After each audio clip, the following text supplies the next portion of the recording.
Hope you enjoyed my video of the other day. It took me a while to get it up on BitChute for some reason. Didn't want to go and process there, so I posted the link saying it was up on BitChute, but it actually just went into this loop of processing. But I think it's up now. On my library channel, I reposted a rather cute video about joining the Illuminati. It's rather, I don't know, I thought it spontaneous and fun. You know, it had a lot of all the symbols and yeah. Anyway, so enough of that. I wanted to just look at the chart of Afghanistan, since there are a lot of activities going on there, which were a total surprise, of course, according to Dominic Raab. You know, they just didn't see it coming. They've been there for 20 years. They have all this intelligence and all these assets on the ground. They didn't see this coming. Yeah, I don't think so, really.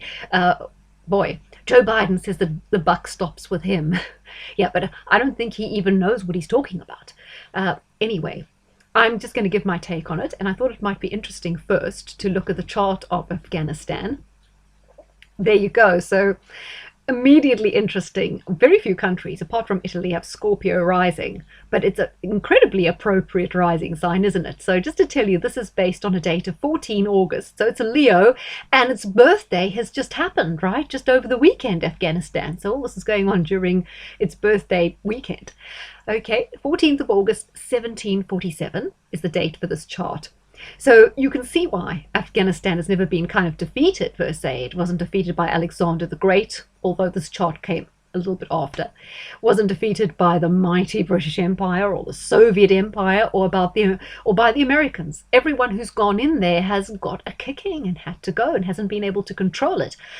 I think it was the case that they were able to hold the cities, but they've never been able to hold the countryside. The countryside it's rugged, it's unforgiving, it's very dramatic, it's kind of brutal, and it's always been run by the warlords, although there have been periods in the history where it was very sophisticated, particularly in the cities, very, I don't know if we could say westernized, but certainly very modern, and lots of good stuff going on, good universities, education, facilities, blah, blah, blah. So the reason why Afghanistan's never been defeated is easy to see, because there we've got both rulers of Scorpio, Mars and Pluto, in the first house in Scorpio.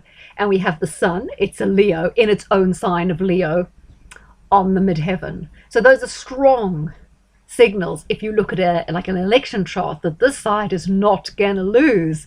They are formidable. And then you see the ruler of their enemy, Venus, ruler of Taurus there. It's kind of weakly placed in the ninth house, not very strongly aspected to anything. Meanwhile, the sun is in square, there we go, to Mars, Pluto in Scorpio, in the first house, ruling the first house, blah, blah, blah. This is a strong chart. Right now, their solar arc sun and the midheaven are opposing the Mars-Pluto conjunction in the first house, which shows this sort of kind of upsurge in a power grab, right? This audaciousness, the fact that this Taliban has just kind of grabbed hold of the initiative here, also suggests there might be a lot of bloodshed. And I think we have strong reason to fear there may be purges and retributions for people who are cooperating with the more progressive forces or the Western forces. Now, you'll see, obviously, there's Uranus in the third house, and as you see, the descendant representing the people in the past of the country is in Aquarius. And I feel like, you know, like I say, Afghanistan has had its time of being quite sophisticated and moving forward, and yet, of course, now because of the Taliban, it's perceived as quite a backward, barbaric country, one of the poorest countries in the world. I mean, but George Galloway said, what are you going to bomb? You can't bomb a Stone Age country back into the Stone Age, right? But it hasn't always been that way, right? There has been times of sophistication, as represented here by Uranus in its own sign in Aquarius. Look how many planets are in their home signs, right? There we go. We've got Mercury in Virgo, the planet it rules, Sun in Leo, obviously ruled by Leo. And there we've got Mars, Pluto in Scorpio, and Uranus in Aquarius. This is what gives this country the strong, rich character. Now, with Moon being in Sagittarius, it is, as we can see here, in the heartland of the Silk Route, heartland of Asia. Look how many countries it borders on: Iran, Pakistan, Turkmenistan, Uzbekistan, Tajikistan, China, Russia. It's got such a, well, Soviet Union, it would have bordered on rather than Russia. But it's got so many different languages and influences. It is really a rich tapestry, and yet it's held its uh, integrity in terms of its physical integrity so well, fighting off all the other forces. But it's such a key puzzle piece that links all these different conflicting cultures together, and as I say, key on the Silk Route, which is part of the reason why it's an important country. You will remember I talked to you about Lord Halford, who was a British Lord member of the Council of 300, who said that in order to control the world, one must control these countries here. So it's particularly Azerbaijan, and there's quite a lot of trouble at the moment between Armenia and Azerbaijan. So it's another country where there's a lot of conflict. Wherever there's conflict, there's a window of opportunity for the globalist forces to move in, right?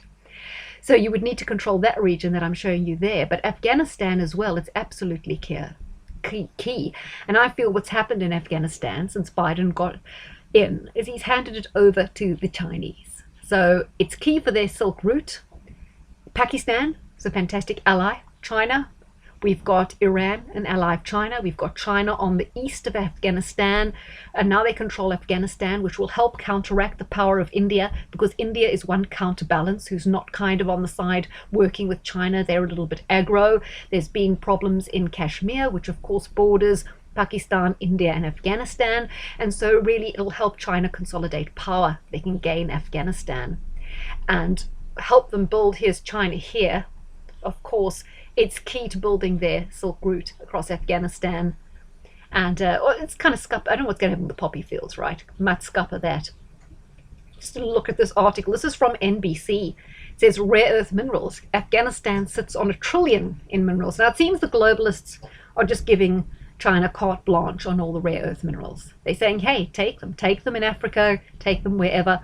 Oh, and noteworthy, Russia is also a very strong country in terms of minerals. The first two countries to recognize the Taliban as the new legitimate government of Afghanistan were Russia and China.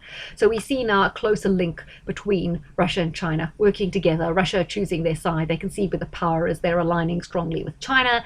They're going to recognize Afghanistan. Russia realizes it's a key puzzle piece for the power of China. It helps them. So it said aerial surveys determined that Afghanistan may hold 60 million tons of copper, 2.2 billion tons of iron ore, 1.4 million tons of rare earth minerals like lanthanum, cerium, neodymium, lots of aluminium, gold, silver, zinc, mercury, and lithium. And it said the Kanishan carbonate deposit in Afghanistan's Helmand province is valued at 89 billion. So you see, this is a treasure trove. I mean, if you were thinking that the Americans were a global force, they wouldn't want to lose control over that, and they would have possibly been getting in there with mining contracts, but somehow they're just ready to let it slip out their hands. Could that really be? It says Afghanistan is a country that is very, very rich in mineral resources, but of course, because of the inner turmoil and conflict and fighting internally, they've never really been able to capitalize on that for the good of their own country and people there. Okay, that's what a project manager in Afghanistan told Life Science. So let's get back to now we know that religion dominates in Afghanistan, and they dominated by, of course, the culture is to elevate men to the leaders in society, which I feel is reflected by the sun, very masculine energy in Leo on the midheaven, shows the dominance of men, and that kind of women are subordinated. Also, you get with Scorpio rising, incredibly controlling country. It's quite ruthless, it's brutal, it's very, like I say, patriarchal, but very traditional as well, because we've got all the fixed signs here. Sun, Mars, Pluto, Uranus, all of the fixed signs, giving us this very stubborn, resilient attitude. It's so dogged, determined, it won't give up on its ways. It's not going to join the progressive agenda. It retains its character. It's so hard to dominate because it has such a strong sense of its own identity and its own fate. However, you can see here with Saturn in Libra in the 12th house, it's always undermined by internal enemies. So I feel in Afghanistan there've always been internal forces working possibly with the global powers. Now we know that the reason that the Taliban got so powerful was they were funded by the Americans to help get the Russians out. So although one force has never been able to dominate Afghanistan, they've always been to destroy it within by possibly funding the conflict going on within it, to stop it reaching its full potential, and to make sure that the global interests could always use it for their own benefit, use it as their own pawn because of the conflict going on. If Afghanistan could unite and become a country with a strong government that could, take advantage of all these resources, it could be a fantastic country. They don't want that, so they've got to continue undermine it there, the global powers, the Illuminati, whoever, undermining it at Saturn in the 12th. Of course, Moon in Sagittarius, you've got your religion and these two ninth house.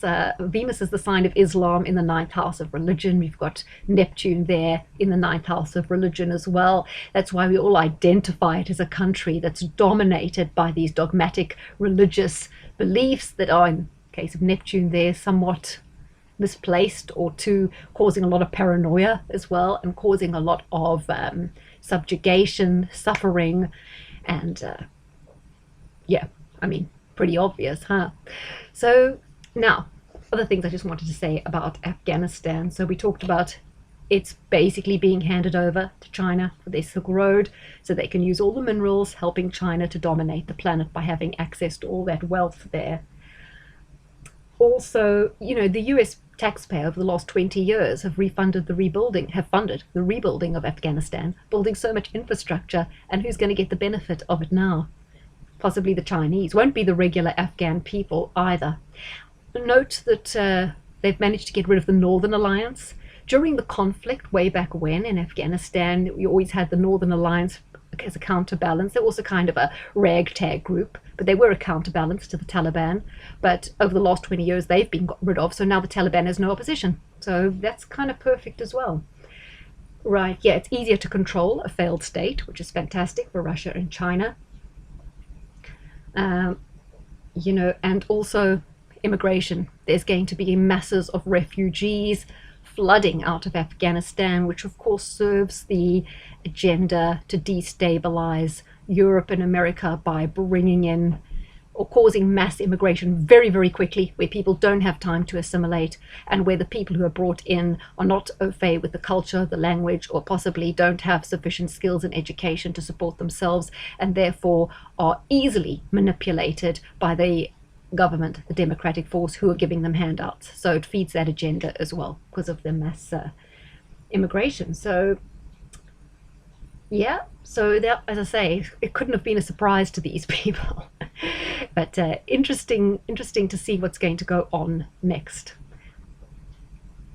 It's just going to say, right after the dot-com recession, there was September 11th, and the pretext for going into these endless wars, which started with Iraq, Afghanistan, then Iraq, then it became Libya, then it moved to Syria. So it was a pretext for these endless wars.